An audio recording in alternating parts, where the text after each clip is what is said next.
My name is Avery Thorne, and at 31, I never imagined my life would become a dark fable about the nature of trust. Just last month, I sold my data security startup for $20 million, poised to purchase my dream home with a $10 million cash offer. Growing up with my beleaguered single mother, Meredith, and my younger sister, Chloe, I thought I understood the bedrock of family. So, when I needed a secure place to hold the cash overnight, I chose my mother's house. By morning, both my mother and sister had vanished with the money, leaving only a taunting note. If you are wondering why I am smiling now, stick around. Before I continue, drop a comment letting me know where you are watching from, hit that like button, and subscribe to see how I spun this devastating betrayal into the most exquisite form of justice. Let me take you back to where the cracks first formed. I grew up in a cramped two-bedroom apartment in Cleveland, a place defined by peeling floral wallpaper and a persistent mold problem that stained the air with the scent of damp earth. My mother, Meredith, worked double shifts at a local diner, returning home with swollen feet and the permanent aroma of grease clinging to her uniform. Money was a constant, oppressive weight. Christmas meant a single, modest gift. Birthdays were marked by homemade cake, and the word vacation simply did not exist in our lexicon. From an early age, I understood that education was my only escape route. While other kids played after school, I immersed myself in textbooks. When my classmates attended parties on weekends, I worked part-time at the local grocery store, hoarding every penny. My determination was a fever. I remember my high school counselor, Mrs. Gable, telling me that I worked like someone was chasing me. In a way, something was. The ghost of poverty, the fear of remaining trapped in that cycle of want. My efforts bore fruit when I received a full scholarship to MIT. Even then, the grind never stopped. I juggled 2 part-time jobs to cover my living expenses, surviving on instant noodles and free campus events. I sent what little I could spare back home to help Meredith and Chloe. Those college years were a blur of lectures, coding marathons, and late-night shifts at the campus library, fueled by cheap coffee and sheer will. After graduation, I landed a junior developer position at a small tech firm. Within 2 years, I had cultivated enough industry connections and confidence to strike out on my own. My startup, Aegis Data, specialized in encryption protocols for financial institutions. The initial years were brutal: 18-hour workdays, maxed-out credit cards, and the constant, gnawing terror of failure. But by our 3rd year, we had secured major clients and began turning a significant profit. Throughout this ascent, my relationship with Meredith remained a complex tapestry. On the surface, she seemed supportive, congratulating me on my achievements and boasting to her friends about my success. But there were fleeting moments when I caught a flicker of something else in her eyes, a shadow I later identified as resentment. When I would excitedly share a business breakthrough, she would listen with a quiet stillness before deflecting the conversation to Chloe's latest struggles or her own litany of health problems. As my company flourished, I made it a priority to share my success. I bought Meredith a modest but comfortable 3-bedroom house in a quiet, leafy suburb, complete with the garden she had always wanted. I paid off her medical debts and set up a generous monthly allowance, enough for her to finally quit the diner. She accepted everything with a smile that never quite reached her eyes, making comments that I now see were laced with poison. She would say that I guess all those years of sacrifice were worth it, or at least one of her girls made something of herself. Chloe, 5 years my junior, seemed constitutionally allergic to responsibility. While I had been driven and focused, she drifted through life, dropping out of community college after 1 semester, cycling through a series of retail jobs, and perpetually entangled in drama with friends or boyfriends. Meredith made endless excuses for her, insisting she was just finding herself, or that not everyone could be as focused as me. In recent years, Chloe's financial dependence had escalated.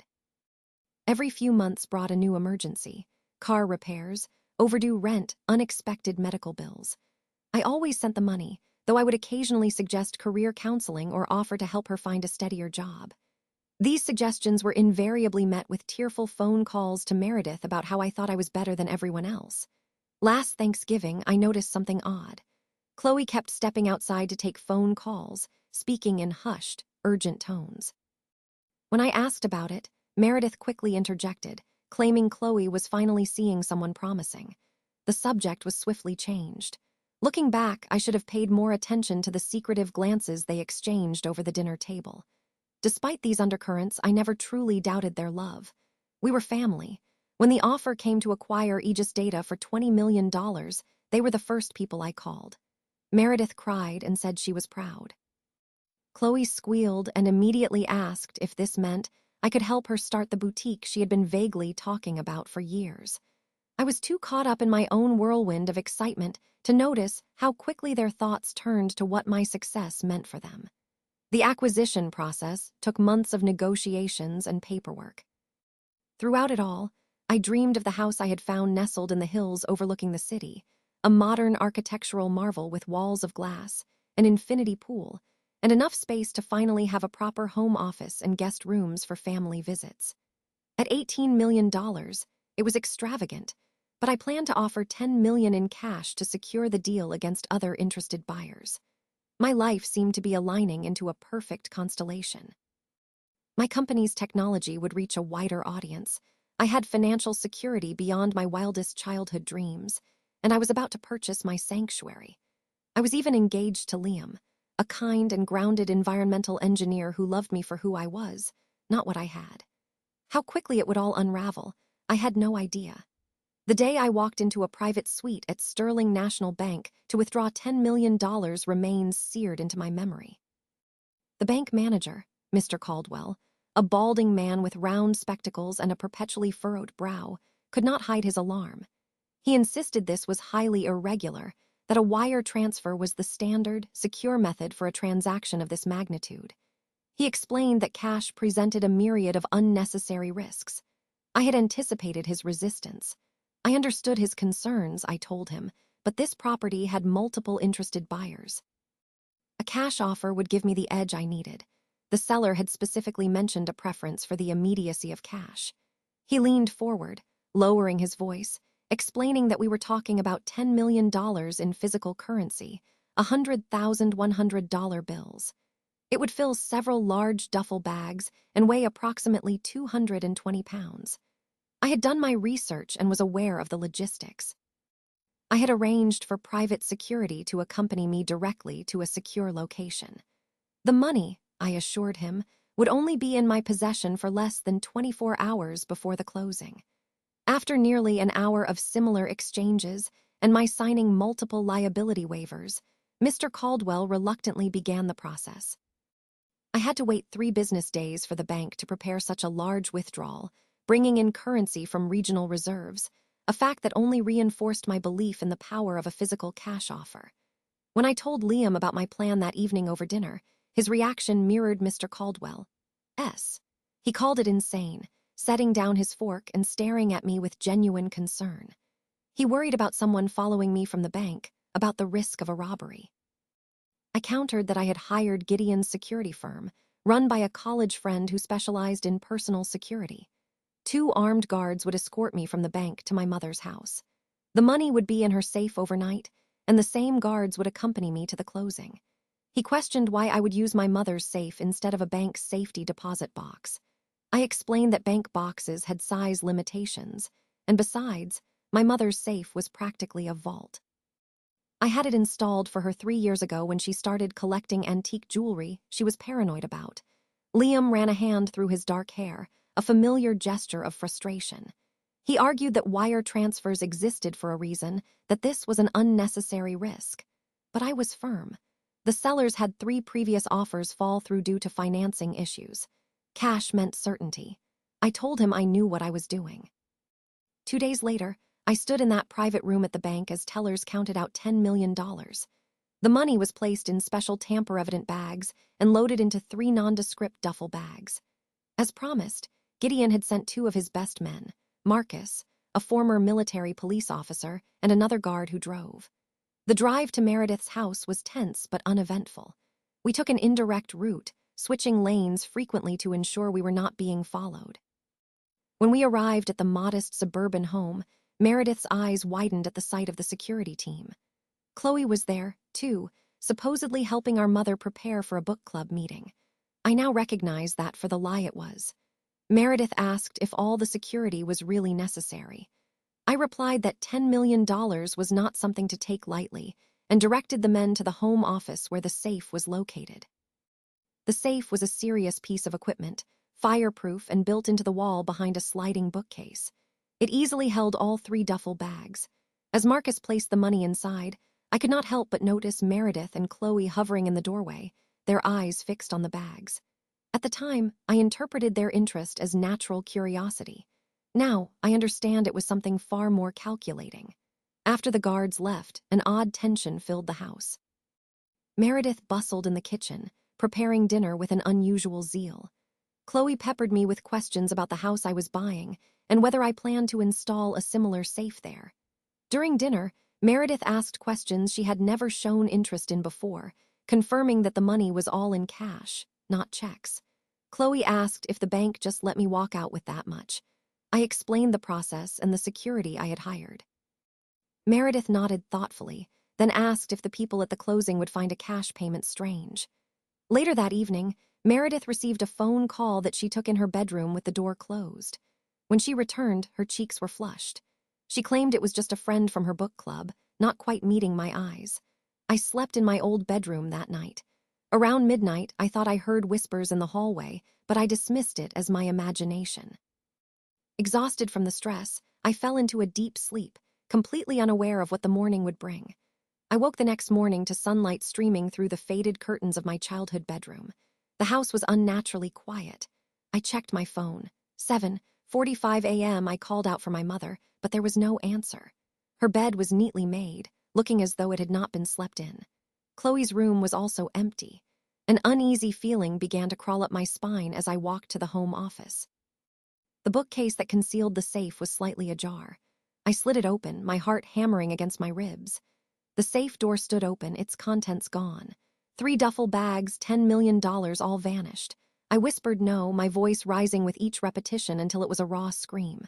I tore through the house, a frantic, desperate search. In the kitchen, propped against the coffee maker, I found a note in my mother's neat script. It read, "Avery, thanks for the investment. Now we can finally live our dream lives. Don't try to find us. Meredith and Chloe." My legs gave out. I sank to the linoleum floor, the note clutched in my trembling hand. The room spun as the cold, hard truth settled in my gut like a block of ice. My own mother and sister had stolen my money and fled. I fumbled for my phone and called Liam, my words mangled by sobs. I managed to choke out that they were gone, that they took everything. 20 minutes later, Liam burst through the front door. He found me at the kitchen table, staring blankly at my phone. I told him I had called them 16 times. Meredith's phone went straight to voicemail, and Chloe's rang once before disconnecting. She had blocked me. Liam knelt beside me, his voice firm, telling me we needed to call the police. The next few hours were a surreal blur. 2 patrol officers arrived, followed by Detective Isabel Rossi, a sharp-eyed woman with salt and pepper hair. She listened patiently as I recounted the events, her expression unreadable. She repeated the facts back to me, that I had voluntarily brought $10 million in cash to my mother's house, placed it in her safe, and now both my mother and sister were gone, along with the money. Phrased like that, it sounded impossibly naive. Shame burned my cheeks. Detective Rossi was professional but blunt. She explained that because I willingly brought the money to the house, it could be argued this was a family financial arrangement gone wrong, not a simple theft. I insisted it was theft, that I was buying a house, and they knew it. She promised a thorough investigation but warned me to prepare myself, as family matters involving money were legally challenging. After she left, my phone chimed with a text from an unknown number. It was a photo of Meredith and Chloe boarding a private plane, both wearing large sunglasses and wide, triumphant smiles. The message read, "Always wanted to fly private. Thanks for making it possible." Minutes later, a voicemail from Chloe arrived, her voice dripping with false sweetness. She told me to get over it, that I had everything handed to me while our mother sacrificed everything. She said the money was their turn, that I could make another 10 million with my big brain, but this was their only chance. She ended by saying not to bother looking for them, as they would soon be in a country with no extradition treaty. The casual cruelty of her words was a physical blow. Handed everything. I had worked myself to exhaustion, taken enormous risks, and always shared my success. I bought them a house, paid their bills, bylaid Chloe out of trouble countless times. The realization dawned on me that this was a long-conceived plan, not an opportunistic crime. The life I had so painstakingly built was crumbling, and the architects of its destruction were the very people I had tried to lift up. The following days blurred into a haze of police interviews and sleepless nights. Detective Rossi confirmed they had left on a private charter to the Cayman Islands. Chloe had contacted the service 2 weeks prior, paying in cash and using fake identification. The detective's words chilled me to the bone when she said this level of planning suggested they might have had help, that Meredith had been in contact with individuals known to facilitate this type of disappearance. The woman I knew had been a fiction. The investigation uncovered more disturbing details. My mother had a secret email account filled with messages to Chloe about the plan, dating back 18 months. There were references to casino visits and significant gambling debts Meredith had accrued without my knowledge. She had even taken out a second mortgage on the house I had bought her.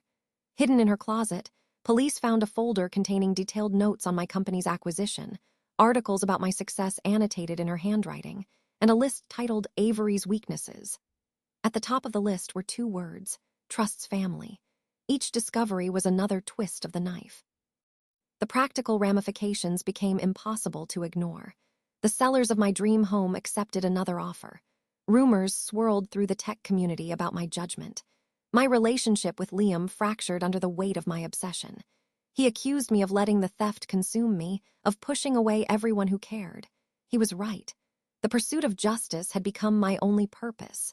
One evening, after a bitter argument, he told me he needed space. He said to call him when I was ready to have a life again, not this holding pattern of grief and rage. When the door closed behind him, the apartment felt impossibly empty. I hit rock bottom. Jason was gone, my reputation was in tatters, and my mother and sister were living a life of luxury on my stolen fortune. I stared at my reflection, a hollow-eyed stranger looking back at me. Something had to change. The call that changed everything came at 2:17 a.m., 6 weeks after the theft. It was Marcus, one of the security guards from Gideon's firm. He apologized for the late hour, but insisted on speaking to me in person immediately. 20 minutes later, he stood in my living room, his expression grave. He told me the money my mother and sister took was not real. The world tilted. He explained that Gideon's firm had a standard protocol for high-value transports, a protocol I had apparently authorized myself and then forgotten in the stress of the week. 3 days before the withdrawal, I had contacted Gideon privately, expressing a vague, unformed concern about my mother's intentions. I had signed a special instruction form, authorizing them to swap the real cash with high-quality, chemically identical counterfeits and to secure the authentic currency in their most protected vault. My own signature on the form confirmed it. A fuzzy memory surfaced of signing a document Marcus handed me at the bank, something I had dismissed as a standard liability waiver. He explained that trackers in the counterfeit bags showed them leaving the house, but a malfunction in their monitoring system had delayed the confirmation of the swap. They had only just repaired it. The real $10 million was sitting in their secure facility, untouched. Laughter, a strange, hysterical sound, bubbled up from my chest. All this time, all this anguish, and my mother and sister had stolen bags of worthless paper. The cosmic justice was breathtaking. I told Marcus I needed to see it, the real money, with my own eyes. 2 hours later, I stood in a climate-controlled vault, staring at 3 familiar duffel bags. With trembling hands, I unzipped one, revealing stacks of genuine $100 bills. Gideon confirmed it was all there. I asked about the tracking devices and the fake money. He confirmed they were still active, showing me their real-time location on a map, Monaco. A smile spread across my face, not the broken expression I had worn for weeks, but something sharp and determined. I told him I wanted everything he had on their movements. A plan was already forming. I was going to take back control. Over the next 72 hours, I transformed from victim to predator. I assembled a small, trusted team. Gideon for security, Detective Rossi, who was now an enthusiastic ally, my former COO and closest friend Maya, and my lawyer, Arthur Finch. In a conference room at Gideon's facility, we mapped out their journey. After the Caymans, they went to Singapore, then Dubai, then Monaco. They were staying at 5-star resorts and shopping at luxury boutiques, flaunting their supposed wealth on carefully curated social media accounts. They wanted me to see it, which made them predictable. Based on their patterns, we anticipated their next stop would be Milan. 5 days later, I was on a flight to Italy. I felt a sense of peace, not because I was seeking revenge, but because I was reclaiming my agency. In Milan, our team set up a command center in a hotel near the Palazzo Doria, where my mother and sister had checked in. We learned they had dinner reservations at a Michelin-starred restaurant, a private table pre-ordered with champagne. It was perfect. That evening, I walked into the restaurant wearing a simple black dress. I spotted them immediately. Meredith wore an emerald green designer gown. Chloe was draped in Chanel. They were laughing, sipping champagne. They did not see me until I was standing right beside their table. I quietly asked if there was room for one more. The shock on their faces was a grotesque ballet of emotions. My mother whispered my name, asking how I found them. I told her it was not difficult, that they had not exactly been subtle. I sat down, then reached for Chloe's handbag, ignoring her protest, and removed a stack of bills. I asked them if they knew what was special about $100 bills. They are so common that no one looks too closely, which makes them perfect for passing fakes in small amounts. I explained that the money they stole was counterfeit, every single bill. The blood drained from Meredith's face. Chloe snatched the bills, insisting I was lying, that they had been spending it for weeks. I clarified that they had been spending small amounts, but that the moment they tried to make a large purchase or deposit, the fraud would be revealed. I told them the real money never left the security company's vault, that it was waiting for me. I explained that I had suspected something, that I had protected myself. The truth finally registered, dawning horror twisting their features. Meredith insisted I could not prove they took it. I told her about the tracking devices embedded in the counterfeit bills, devices that had recorded their every move across 3 continents. I gestured subtly toward the entrance, where Detective Rossi now stood with 2 Italian officers. The aftermath was surprisingly quiet. They were taken for questioning, and their hotel rooms were searched, revealing millions in fake currency. In a sterile interview room, I sat across from my mother one last time. I asked her why. The words poured out of her, a torrent of resentment held back for years. She spoke of how everything came so easily to me, of the humiliation of becoming a charity case in her own daughter's perfect life. I told her I only ever wanted to share my success with her. She countered that it was always on my terms, with my money, my rules, my judgment. Perhaps there was some truth to that, but it did not justify this. The legal proceedings were complex. Both faced charges for theft, possession of counterfeit currency, and fraud.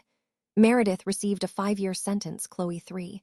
I declined to provide a victim impact statement. Their loss of freedom and of me was punishment enough. 3 months later, I bought my dream home. Not the glass and steel mansion, but a warm, welcoming property on a wooded lot. Liam returned, our bond reforged by the ordeal. We were rebuilding slowly and deliberately. One evening, sitting on the porch swing, I told him the irony was that if they had just asked, I would have given them the money, enough to change their lives. Liam held me closer, explaining that for some people, taking feels like power, especially when asking means admitting need. I may never fully understand their motivations, but I am learning to live with the questions. The nightmares have subsided. I launched a new consulting firm, reconnected with friends, and learned to trust again, albeit more wisely. The betrayal did not define me, it revealed me. It showed me my own resilience, the loyalty of those who truly cared, and the profound truth that while trust can be shattered, it can be rebuilt, stronger and more discerning than before. I have shared this story not for spectacle, but for solidarity. If you have ever experienced a betrayal that ultimately made you stronger, share your story in the comments below. And if this resonated with you, please like and subscribe to join our community of resilient survivors. Remember, sometimes the greatest plot twists in our lives lead to the most beautiful rewritings of our stories. Thank you for listening.